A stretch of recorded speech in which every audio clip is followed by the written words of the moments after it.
Hey, welcome back to Good Morning Kansas. So we've had a really busy week. Tony and I have both been on the road, but Tony, of course, you've seen him so much because of all the storm chasing, man. Yeah. Oh my goodness. It was, I guess, the first week of the season for us here.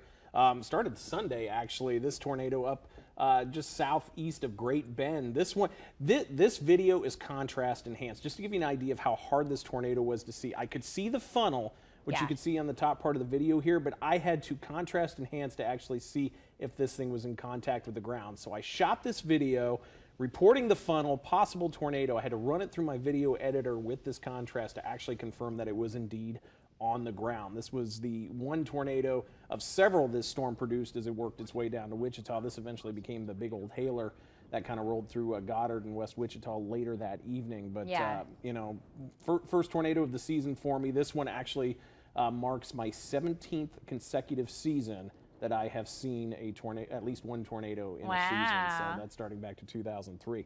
This was the appetizer to the following day, which I didn't shoot much video. The storm I was on was stationary for hours. And normally I'm kind of like, I'll go in and kind of sample the hail, but a lot of times with the storm moving, you get in the way, you find some place to cover, and then the storm rolls over you.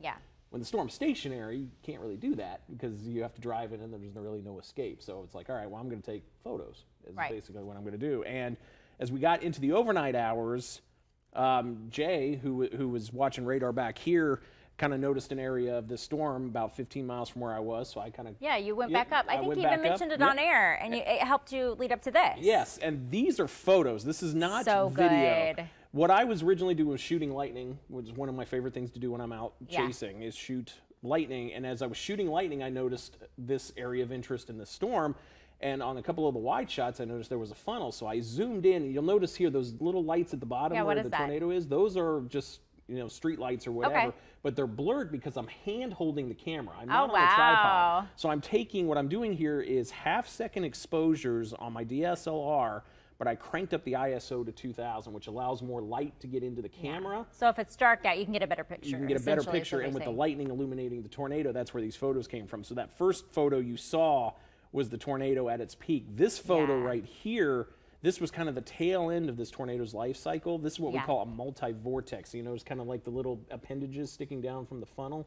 This thing starts to get multiple little swirls, basically, at the base of the tornado, and I was actually able to even get a photograph of this. So these were photos, and I had the camera on full zoom, so I'm zoomed in as far as I can get on my lens, which is a really good lens. But I'm kind of like bracing it on the driver's side mirror. So I'm parked on the side of the road using the driver's side mirror. I can just see it, all the action with Tony. Well, and I had a camera inside the car. The problem was it was so dark you couldn't see anything but the laptop screen. But that was something else. So I have to give kudos to Prater for because he's keeping tabs on stuff for you. Do you keep tabs on the radar and everything in your vehicle? I do. Like, how do you go and make sure that you're absolutely safe? Because I'm sure people are at home are like, oh my gosh, Tony, you put yourself in the thick of things. Well, this storm was stationary, so at this point I was just shooting lightning. So I wasn't paying so much attention to the radar because I knew I was in a safe spot. So it wasn't anything that I was really concerned about at this point.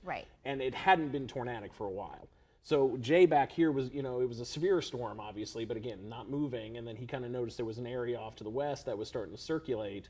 Now, again, I'm on the south side, the safe side of the storm. The storm never actually was anywhere near me. In fact, I think this tornado was about 2 or 3 miles to my west.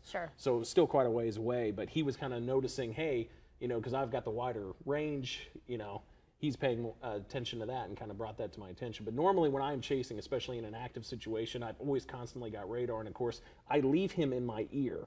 So he is a second set of eyes. And that is a wonderful thing to have because obviously I've got to be focused physically on what's going on around me, traffic, storm environment, all that kind of stuff. So it's nice to have somebody in your ear to say, hey, you know, we got this area of interest, because obviously the storm I'm on, I'm very focused on, including radar, in fact, I got radios, I got a ham radio, so I'm communicating with other chasers in the field. A lot going on, but I'm never going to complain to have an extra set of eyes. Not what we like at to call all. nowcasters. This is old school, you know. We used to do this back in the early 2000s when internet wasn't available.